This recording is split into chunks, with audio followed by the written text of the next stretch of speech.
Welcome to this training tape where we will go over block charge coverage in a crew of 3. Accurately ruling on the block charge play remains one of the biggest challenges facing officials in today's game.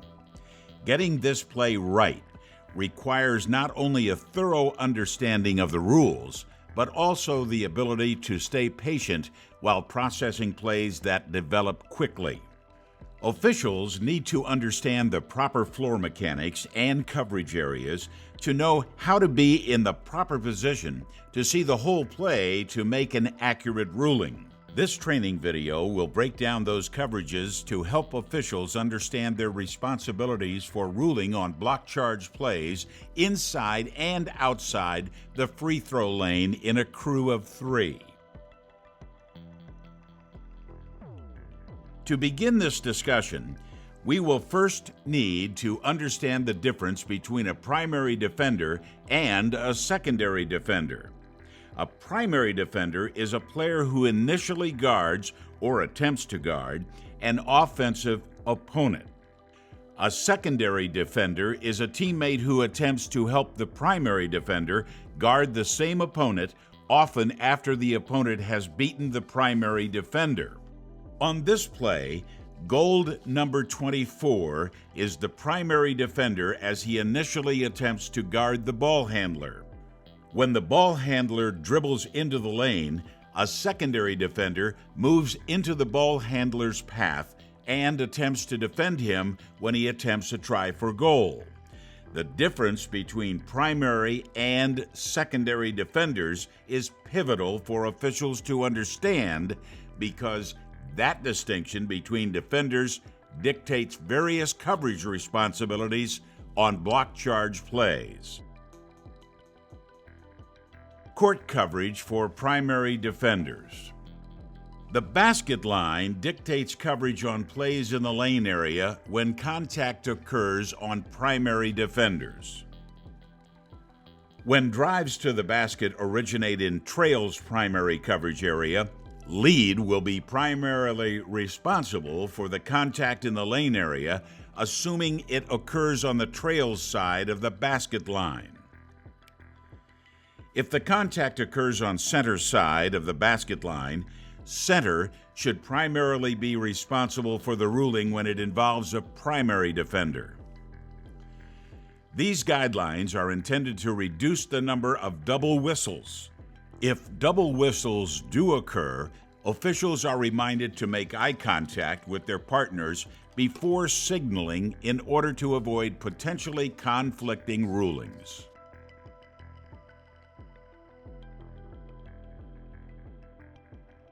At times, it will be necessary for officials to rule across the lane and make the ruling on block charge plays in the lane area. If the official who is primarily responsible for the contact does not have an open view, the official who is ruling in his or her secondary coverage area will need to make the ruling. Did the crew handle this play properly? Yes. The contact occurs on the lead side of the basket line. Lead has an open view of the contact and properly makes the ruling on this play.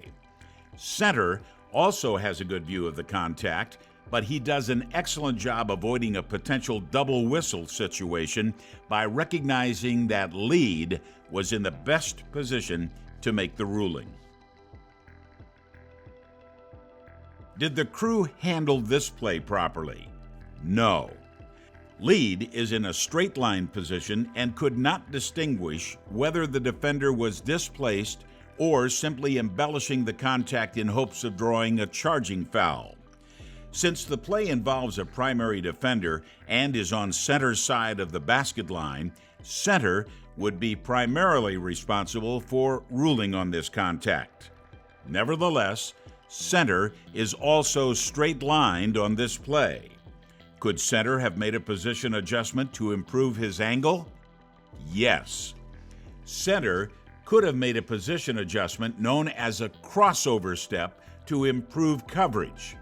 When plays develop toward the basket, officials tend to step in the same direction as the ball handler and often find themselves with a straight-lined view. Instead, officials should position adjust in the opposite direction and take a step or two onto the court to get an open view between the offensive and defensive player. In this example, the ball handler and defender are moving left into the lane. Center should position adjust to the right and onto the court to get an open view between the players. Looking at the play a second time, compare the lead's angle to the angle center would have had if he had employed the crossover step. It becomes quite clear that the crew's best opportunity to get an open view of the play exists with the center position adjusting to the right and onto the court. During drives to the basket, officials should recognize these situations and employ this technique when needed to get an open view between the offensive and defensive players. Court coverage for secondary defenders. A high percentage of block charge plays occur with secondary defenders in and around the lane. The key to covering these plays effectively is lead's ability to identify the secondary defenders who are in a position to defend the ball handler should a play develop in and around the lane area. If lead stays focused on secondary defenders and properly position adjusts to perimeter ball movement, lead will be in a good position to rule on the legality of the defender's position before contact occurs. Regardless of the side of the basket line that contact occurs, when the play involves a secondary defender, lead will be primarily responsible for making the ruling. If the play originates in trails or center's primary coverage areas, the applicable official, meaning trail or center respectively, will be responsible to stay attached to the ball handler and the primary defender while the play develops. If contact occurs with the primary defender, or if a violation occurs when the ball handler moves into the lane, the outside official, again meaning trail or center, would be primarily responsible for making the ruling.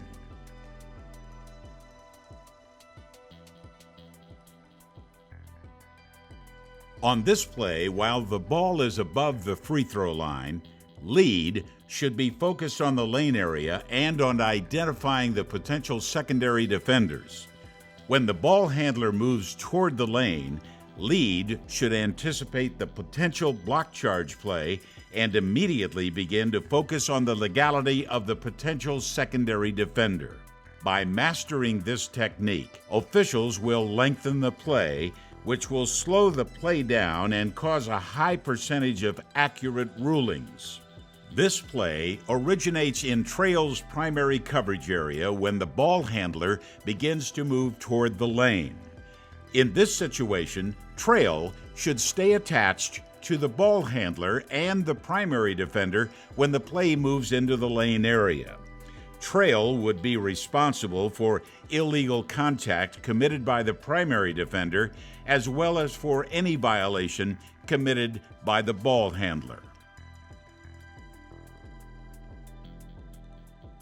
On this play, lead does a good job seeing the play develop and identifies a potential secondary defender in the lane area. Since the play originated on center's side of the basket line, center stays attached to the primary defender and rules on the contact committed on the ball handler as she moved toward the lane area. Even though the contact is across the lane, lead correctly identifies the secondary defender and properly makes the ruling. This play demonstrates why officials should not be positioned in the lane area. Lead is in a straight-lined position when the contact occurs.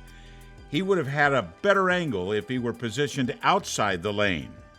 Officials should also be reminded that the extended arm with the clenched fist signal has been eliminated.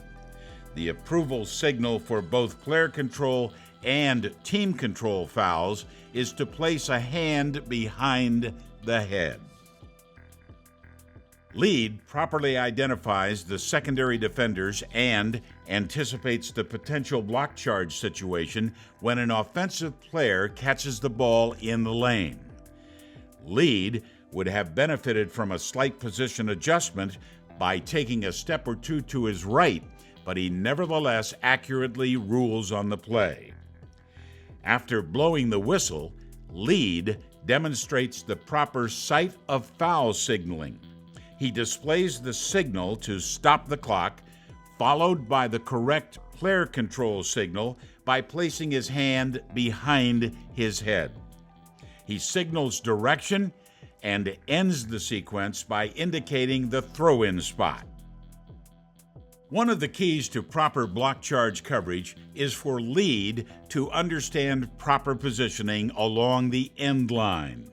When the ball moves around the perimeter, Lead mirrors the ball using the ABC principle. If the ball is near trail's sideline, Lead should be positioned wide at the A position. If the ball moves across the basket line, Lead position adjusts to the closed down B position and is ready to initiate a rotation to the C position if needed. If the ball reverses toward the trail sideline, Lead should mirror the ball and get wide while maintaining a view of the lane area. This will allow Lead to see the ball enter his or her primary coverage area and identify potential secondary defenders in the lane area. Observe the lead official on this play. Lead is closed down and looking toward the sideline at the ball handler. This type of ball watching is not needed because trail is already properly observing the ball handler. When the ball is passed to the sideline, Lead should position adjust toward the sideline while remaining focused on the lane area. By getting wide, Lead will be more effectively able to accept the ball into his primary coverage area should a drive to the basket occur. It will also give him a better view of any potential secondary defenders in the lane area that could be involved in a block charge situation. Lead is in the closed down B position, and his cone of vision is toward the sideline, focused on the ball handler. Because of this, when the dribbler gets into the lane area, Lead does not see the secondary defender until just before the contact occurs. If Lead is in the closed down position when a drive to the basket takes place on his side of the basket line, he should position adjust toward the sideline to get a better view of the lane area to be able to identify secondary defenders. By not getting into a better position to see the defender, Lead was not able to properly anticipate this block charge situation. This may have contributed to his inaccurate assessment of the defender's legality and his incorrect ruling of a blocking foul on this play. During outnumbering fast break situations, Lead should consider all defensive players to be potential secondary defenders. On this play, Lead hustles to the end line and has an open view between the offensive and defensive players when the contact occurs.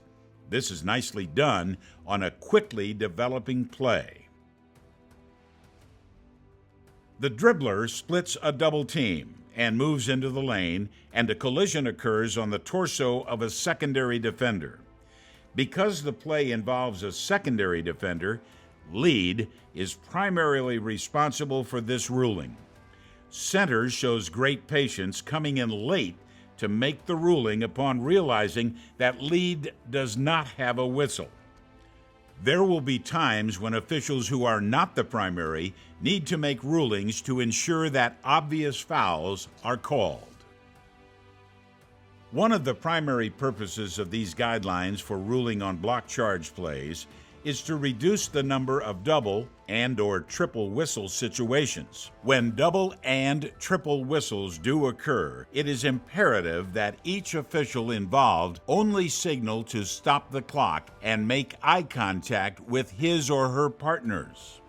On this play, lead and center have a double whistle. Center quickly realizes that lead is primarily responsible for the ruling. Therefore, center gives up the play to lead to make the ruling. There may be times a conference among the crew is warranted to ensure that an accurate ruling is made. In addition to understanding coverage responsibilities for these plays, officials need to utilize the proper sight of foul signaling to avoid this situation. Officials need to be partner aware and should make eye contact with each other before giving a preliminary blocking or player control foul signal. This scenario is an official's worst nightmare and can be avoided with the proper sight of foul procedures. We hope this training video clearly explains the important aspects of properly covering block charge plays in a crew of 3. Mastering these principles will help you and your crew to be in the best possible position to make accurate rulings on these plays. Have a great season.